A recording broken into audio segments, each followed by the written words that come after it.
Yeah, Shalom Lakah, Kwam Yashala, to all the brothers and sisters out there. Just a reminder that on August 22nd, August 23rd, we're having the 4th Summit up in Columbus, Ohio at the Franklin County Fairgrounds out in Hilliard. Okay, that's 4100 Columbia Street. We'll have directions posted. Come out and support. Go to GoFundMe page and donate, because we're trying to put together the government structure of ShakkaAlmost. We're trying to unify all gates, which are the cities, with all camps within the gates, to be a government body helping our peoples operate as the nation of ShakkaAlmost. We're dealing with government structure, dealing with education, dealing with health issues, dealing with government issues, dealing with economic issues. So the first day on the 22nd would be the Sabbath service, starting at 12 noon to about 6. And then on the first day, Sunday, will be the actual conference dealing with business, and women will have a meeting later on during that day, starting at 10 a.m. So we want you to come out, we want you to support, we want you to have your input. Okay, so if your school isn't being represented, now is your opportunity to come to the 4th Summit. We don't have one in Washington, D.C. We had one in North Carolina. We had one in Florida at Fort Lauderdale. Now the 4th Summit will be in Columbus, Ohio. All right, so Kwam Yashala, help build your nation. Salute.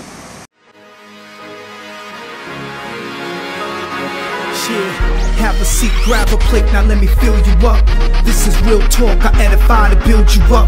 Struggle daily, still the truth we gotta strive for. I'm wiser now, the truth is what I ride for. Knowledge is self-wisdom and truth over everything. I know what I am, I'm not a boss, I'm a king. Call this crown light, call this crown living. The kingdom is at hand, this is that crown vision. Truth like steak, I eat it to get my savage on. Then hit the streets to expose this modern day Babylon. This that real gospel, this that real news. We struggling just to make it, survival of the real Jews. At the end of the day, right, at the end of the after all this goddamn conversation, right, your God can't help you, bro, because it's just an idea, right? It's an idea and a concept. Real simple, watch this.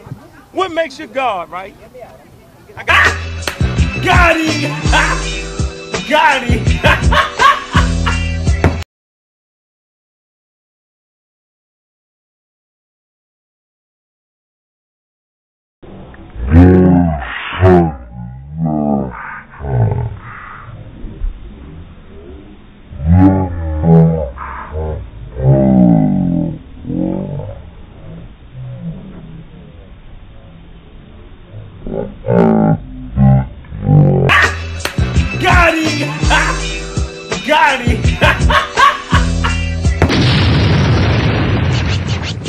Somebody asked him if they have an original manuscript of the Bible, and he lied, and it was a lie.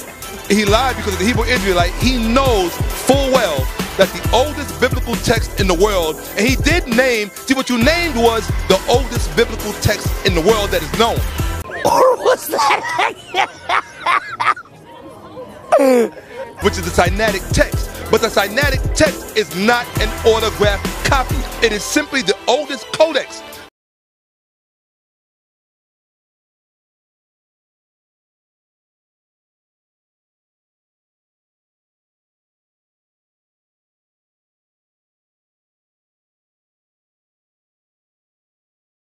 Codex Sinaiticus.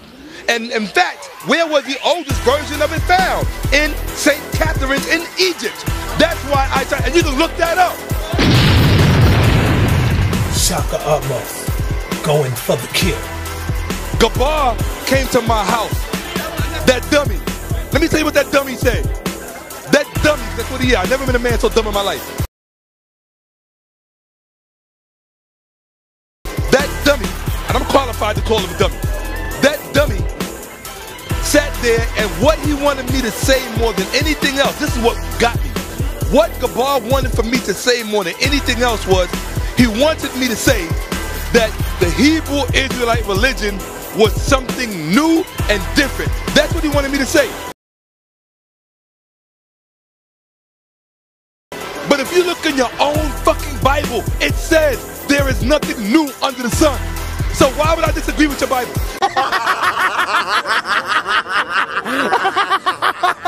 If your Bible is telling you there's nothing new, why do you think your fucking whack-ass Hebrew religion is something new? What's that? Or listen. Let me add on to that. Or the first or second dynasty. Any of the families of the first or second dynasty in Egypt, where the bones fall to them? The first dynasty, the second dynasty, where's the bones for those guys? My point being is this. They don't exist. Therefore they don't exist because you don't have the bones for those people. Hold on. First of all. Okay, hold on. All right, hold on. Here's the deal. Okay, I don't want to get into that stuff. I don't know what that stuff was about.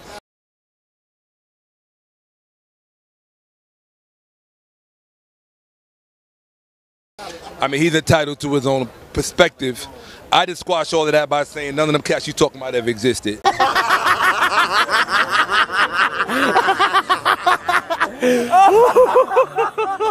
With respect to what you just said about the bodies, well, let's be honest.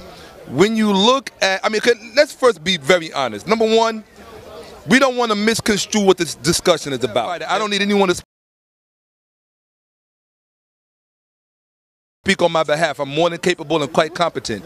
So the point that I'm making, actually I'm the crafty one because I'm the one that just got out of that. So in any event, the point that I'm making, thank you very much.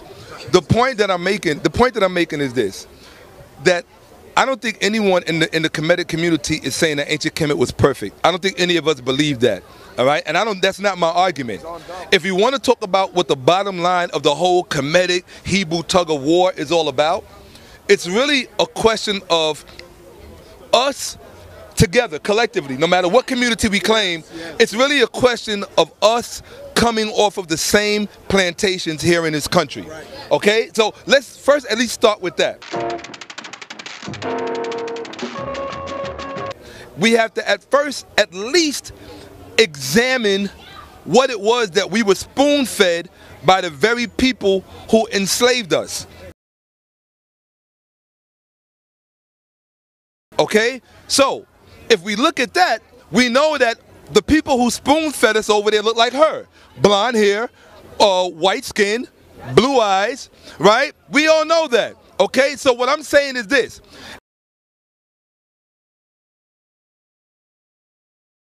At least in the Western world, maybe not in the Eastern world, but even in the Eastern world, but we have to admit that in the Western world, those people who introduced us to biblical literature. Now, mind you, I'm not talking about the Torah. I'm not talking about the Tanakh. I'm not talking about the Masoretic text. This is all Hebrew literature. The Mishnah, the Talmud, I'm not talking about that. I'm talking about biblical literature, and I've made this argument in the past. I don't remember who I had it with. You would remember more so than me.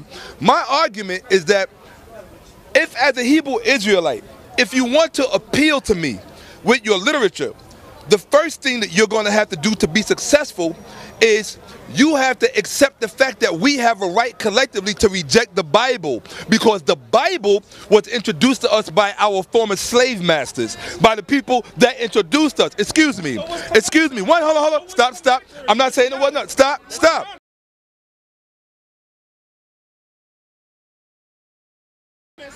So now, hold on.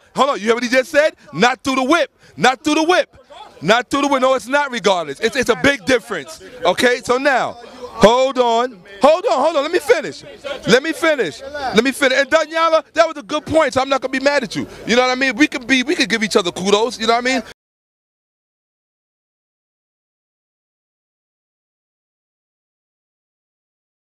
We're not the enemies. We have different perspectives. Some things we're going to agree upon, some things we're going to disagree upon. But the point that I'm making, just to put it right. The point that I'm making is this, and I agree with all of our great leaders, Malcolm, Marcus, this, that, and the other. And even they kind of failed a little bit at this, but we have an opportunity to get it right. What I always say is this. If we came off the plantations, and we know we came off them, because there's still so much evidence that we were there. You can just tell by the way we deal with each other that we came out of an insane asylum called a plantation. So the point I'm making is this. things right, just to, as a precaution.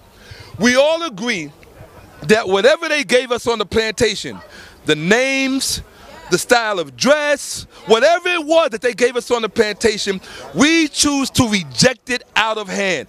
That's what makes us different from, I guess, the Oprahs and all the other Negroes in Hollywood that do what they do, and the rappers that sell us out or whatever. So hear what I'm saying? Boy, you've been reading my mind. Watch me go to Beale Street.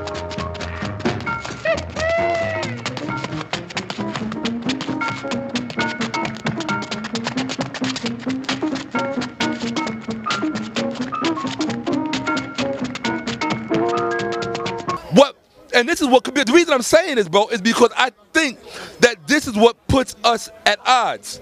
And the reason why this is important is that when you're talking to black people who go to these churches on 125th Street, they got one on every corner.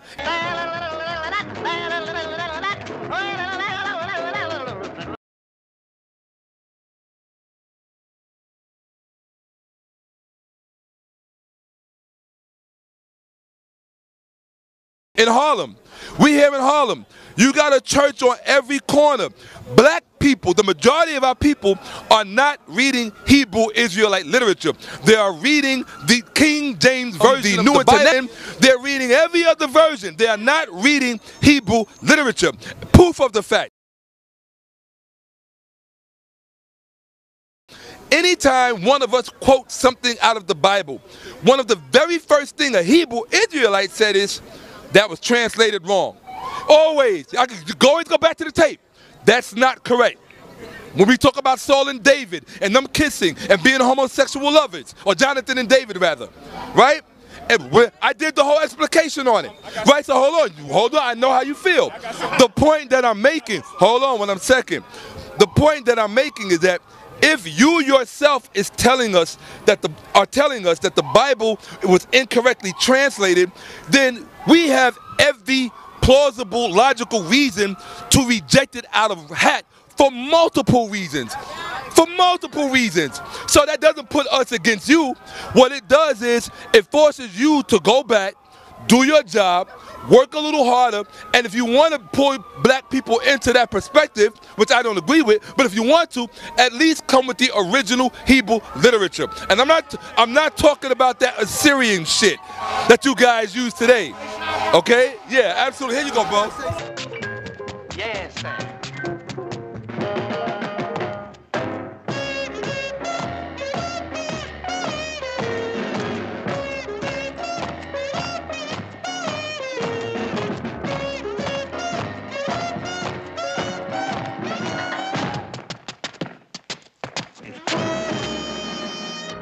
Give me the mic, give me the camera. Hold on, give me the camera, hold on. I want to answer. Hold on, be quiet. Number one, he was asked, my brother, yo, I'm talking. My brother, this is my younger brother here. My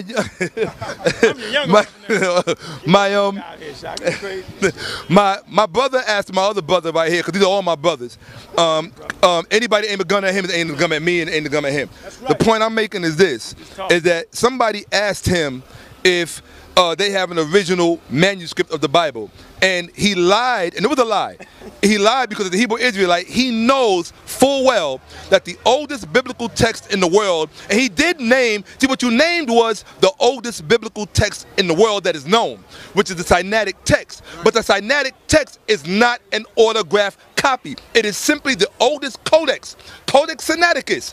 And in fact, where was the oldest version of it found? In St. Catherine's in Egypt.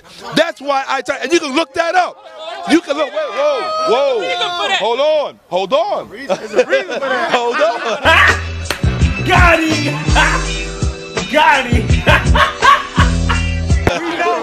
Hold on. We know there's a reason.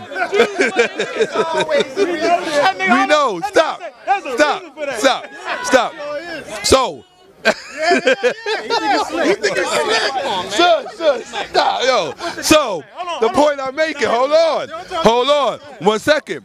The point that I'm making is that if you have GPS and you know the first thing about Geography 101, we know that number one, Egypt is in Africa. If the oldest version of the, hold on, here's the deal.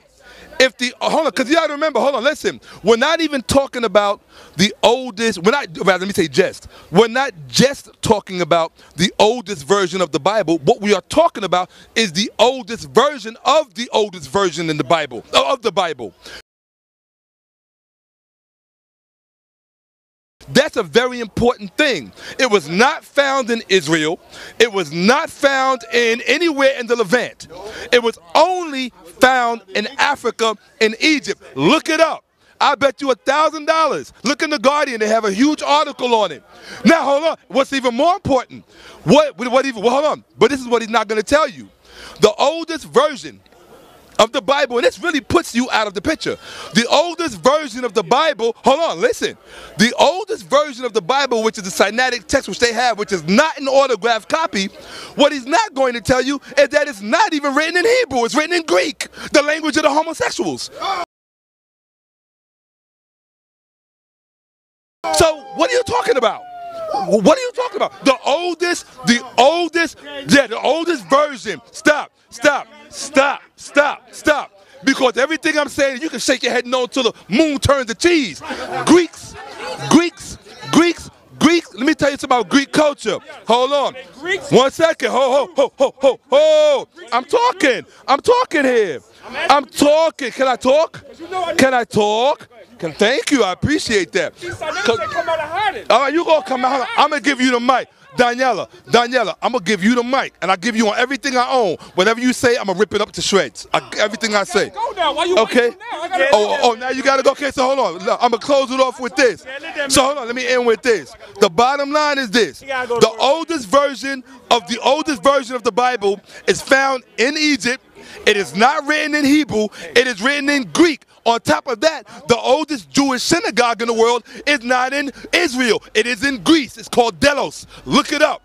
So why is everything about the Bible leading back to the Greeks and not the Hebrews? It leads back to the Greeks and to the Egyptians. That is it. Because then they're going to tell you a lie. They're going to tell you a lie about the Pentateuch and everything else. Dude, I'm about to wreck your whole shop. Yo, I want to see you get out of this shit right here. Yo, hold up. I'm gonna see. Hold on. I'm gonna see. Hold on. I'm gonna see. All right. I'm gonna see if y'all know who this dude is. What name did I get this dude? ShakkaAlmost. What name? The Hebrew killer. Say it again. The Hebrew killer. The Hebrew killer. A Hebrew killer based on. I'm going to answer you, brother. I'm going to answer the questions. A Hebrew.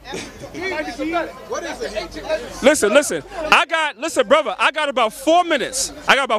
Left.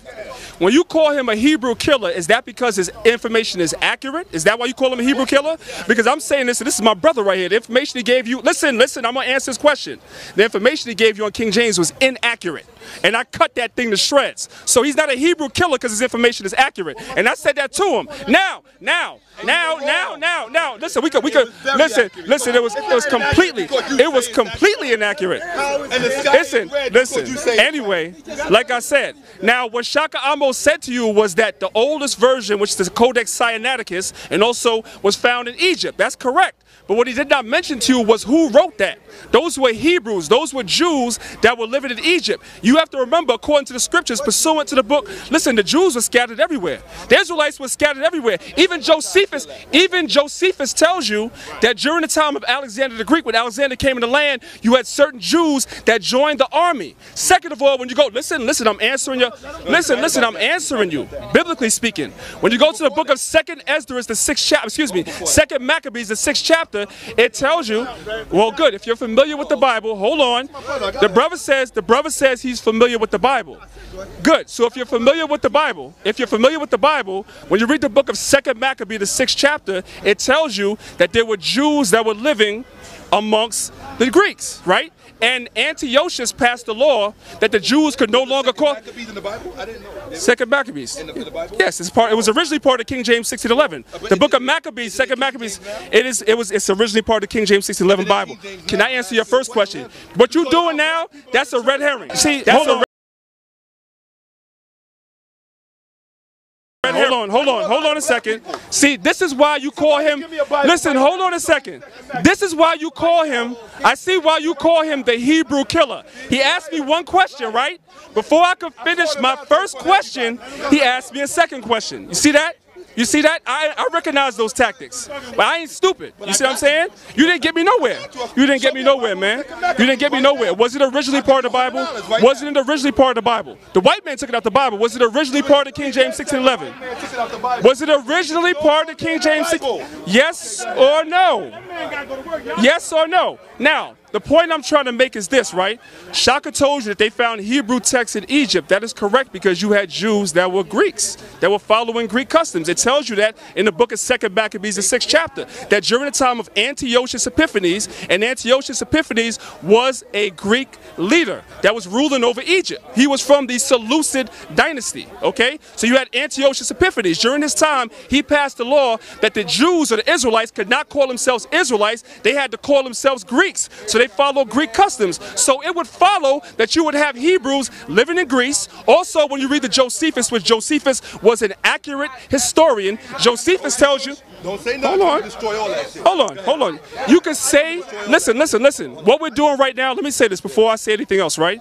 You could say you're going to destroy something, but all we're doing is having a dialogue. You put your premise down, I'm putting my premise down. You have no proof that what you're saying is correct, just because you're saying it, all right? Now, like I said, even Josephus tells you. Look it up, and I'll put money on anything I say. Okay, I'm gonna say one more thing. Even Josephus tells you. Even Josephus himself tells you that you had certain Israelites that joined the Greek army. So if they joined the Greek army, did they not take up Greek customs? Did you not have Jews that took up Greek customs? Yes or no? Okay, yes or no? The question. Would that make them Hellenistic? That's what I'm asking. They were. That's what the word Hellenism means. It means to force. It means to force Greek customs on people. Right. So just wait. So my point is this. My point. Yes, right, correct. Okay. So my premise to you is this. My premise to you is this. Just because you found the Sinaitic text in Egypt, you have to be honest with the people. Don't make it seem like it was the Egyptians that wrote that. It was the Jews that wrote that. That's my point. Okay, hold on. I want to respond to that. All right, number one. What he's also not going to tell you, well, there's a few things he's not going to tell you. The whole lot he's not going to tell you. Okay, number one, I think the funniest thing he said standing over here, out of everything he said, was that Josephus is a reliable historian. That was hilarious. Let me tell you, hold on, I'm going to tell you why he's not a reliable historian, which is why I don't subscribe to the whole many. Hold on, let me finish. The reason he's not a reliable historian is that any historian worth his undergraduate degree, you could go straight to Wikipedia and just look up Josephus. Just go to Encyclopedia Britannica and just type in reliability of Josephus. The first thing they're going to tell you is that his work is full of late Christian interpolations, which means you had Christians in the late antiquity putting things into his work. Everything. What we talking about is that part of it. Yes.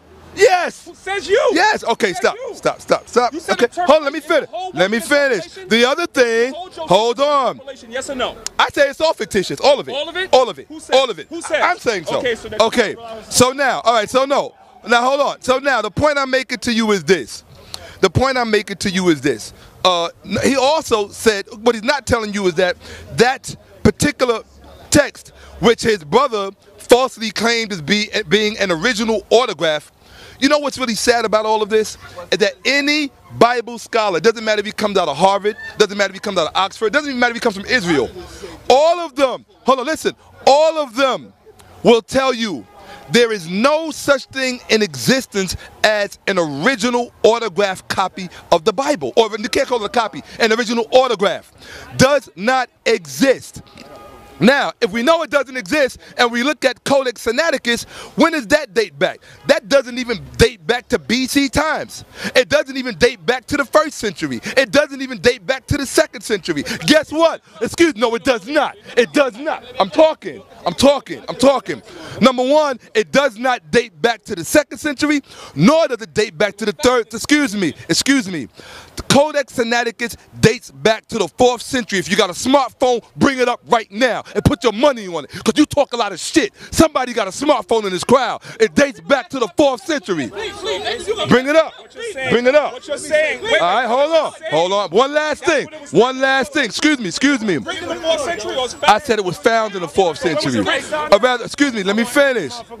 Let me finish. The point, far as I'm concerned, was written in the 4th century. So, now, hold on. Excuse me, I'm talking. Get out of here.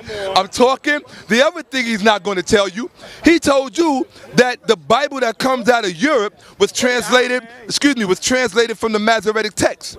All right? If you know anything about supposed ancient Hebrew, so I don't even call it Hebrew because there was no Hebrews in history. If you want to know anything about the whole Israelite movement and this whole Bible thing, let me tell you something about the Masoretic text. Hey, yo, hold on, bro, please. Let me tell you something about the Masoretic text from which the King James Version doesn't even come. He wants to say it doesn't even come from the Masoretic text. Excuse me. It's an underlying source that they use. It doesn't come from that. Okay? Now, it's an underlying source that they use. Now, let me finish. What they're not telling you, no problem. Well, okay, I'd rather put money on it. A lot of money, straight up. All right, so the point I'm making is this. Is that what they're not telling you about, guys, you might want to hear this. They don't want you to hear it, so they're going to keep interrupting me. What they're not going to tell you about the Masoretic text is that what makes the Masoretic text different from any so-called Israelite text prior to that is that they added something. The Masoretes added something called vowel points. They added vowel points. And when they added vowel points, they changed much of what the original text said. That is a fact. That is a fact. I put $100 on it. Let me finish. You can make a list. Now, one last thing I'm going to say. Because what I said is a fact. And the same thing happened to the Quran. The same exact thing happened to the Quran. When they added the vowel points, that's why when you look at the original Quranic text in Yemen and Sana'a, it has no vowel points and it only witnesses to the pre-existing Christian text. Okay? That's a fact. That's a fact. You don't gotta like it, but it's a fact. The last thing I'm gonna say is this. It's really important. Well, I know this is important though. The last thing I'm gonna say is this. Because I had it in my brain, you just made me have a brain fart. But hold on a second. That's what I wanted to tell you. The other thing, and this is very important, I strongly suggest, are you familiar with you should be familiar with Walter Kaiser because you're biblical, you like to study the Bible. Are you familiar with Walter Kaiser, Old Testament scholar? Okay, he's out of Penn State University. This is one of the top Old Testament scholars in the world. One of the top Old Testament scholars. His name is Walter Kaiser. He wrote a book called Israel. Buy it, read it, get it. After you get the Bible Unearthed, which is the one all of you need to have. But get Israel. You need to get Israel by Walter Kaiser, and I'm going to tell you why. Because the most important line in that book, and this is very important, the most important line in that book is when he says, when they look at the Septuagint, because they don't want to talk about the Septuagint. When they look at the Septuagint, right? 2nd, 3rd century BCE, supposedly. When they look at the Septuagint, what they have discovered, and the Hebrew Israelites are not going to tell you this, what they have discovered is that the Greek that the Septuagint is written in does not conform to what was known as Jerusalemite Greek. The reason they were speaking Greek in Jerusalem at that time is because Hellenism was widespread. That means Greek culture was being forced on everybody, including the Hebrews, or the Israelites rather. Now, if the Israelites are having Greek culture being forced on them, and they are being forced to speak the Greek language, right? They're being forced to dress like Greeks, think like Greeks, believe like Greeks, then that means that they had to be preoccupied with doing everything that the Greeks were doing at that time. Now, what were the Greeks preoccupied with doing at that time? They were preoccupied with being Egyptians.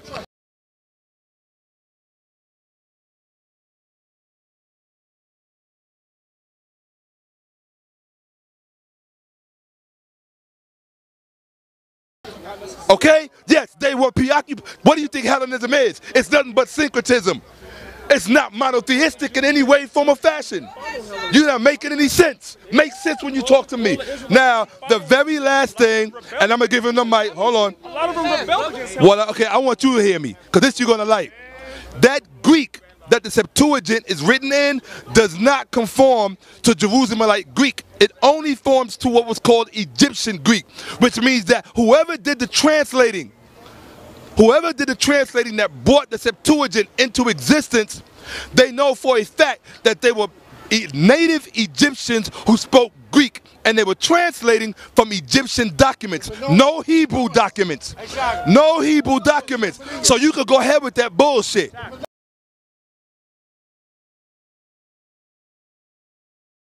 Let me, hold on. Let me tell you why, guys. Let me tell you why they added, hold on, better yet. Forget about me telling you why. Matter of fact, no, I will tell you why they added the vowel points. They added the vowel points for the same reason the vowel points were added to the Quran. Because whoever could add the vowel points could control what the text said and what the text did not say. Okay? And proof of that is that those Israelites who remained behind in captivity, they rejected all of the later Masoretic texts, which is why Hebrews don't mess with the King James Old Testament. You ask any Jew, there's a whole movement in this country. Go online if you think I'm lying. Look at it. No Jew living in Williamsburg will deal with the King James Version Old Testament. They reject that. Excuse me. Give me that. First of all, hold on. You say that you are not a Jew, that you are a Hebrew Israelite. Did you hear me? Hold on. Excuse me. Excuse me. Excuse me.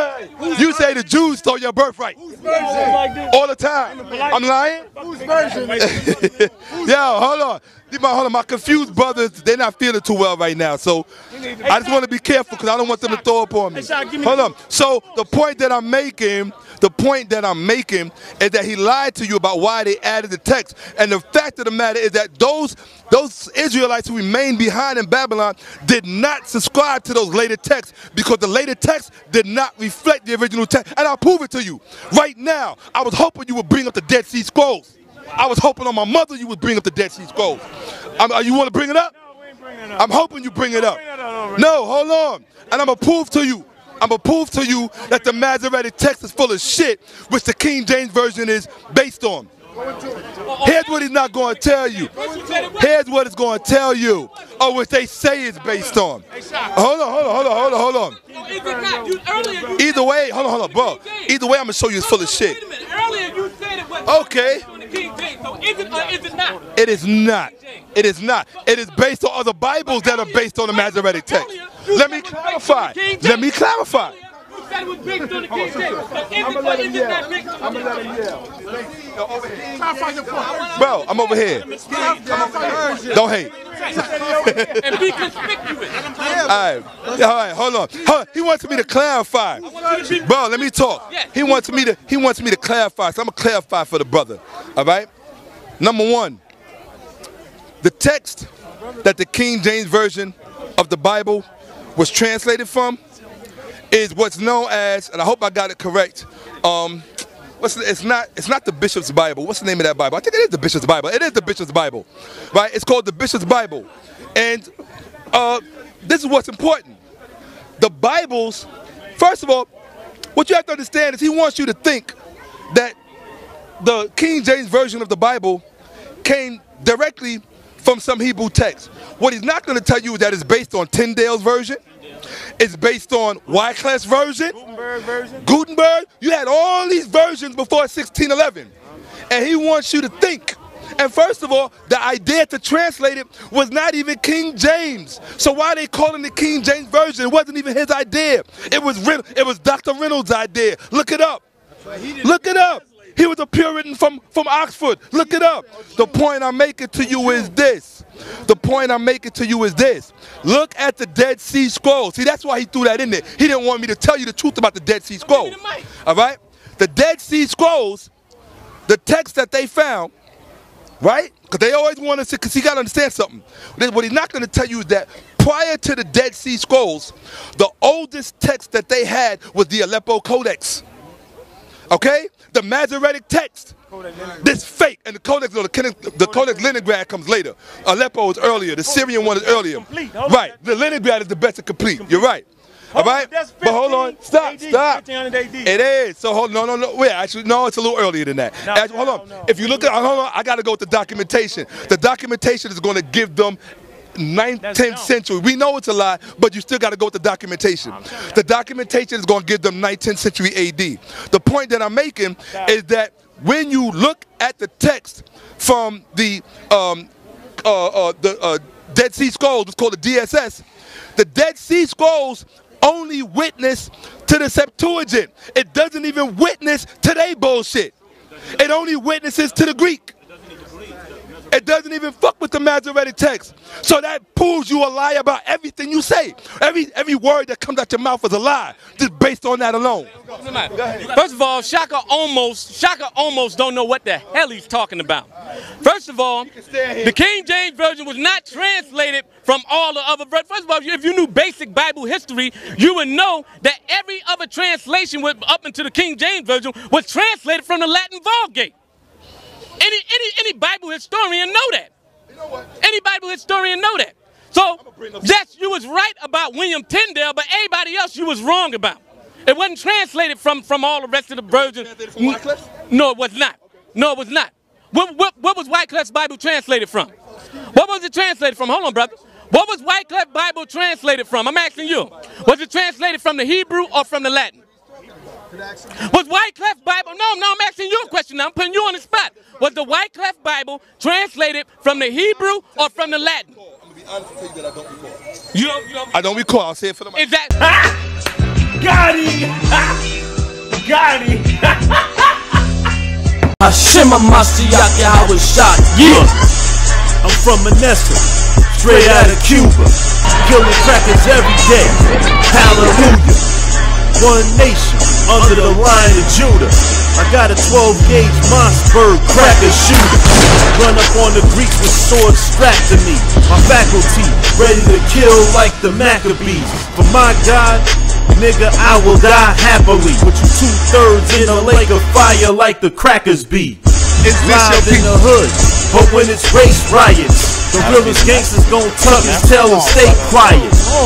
Fuck cops, got the right to remain violent.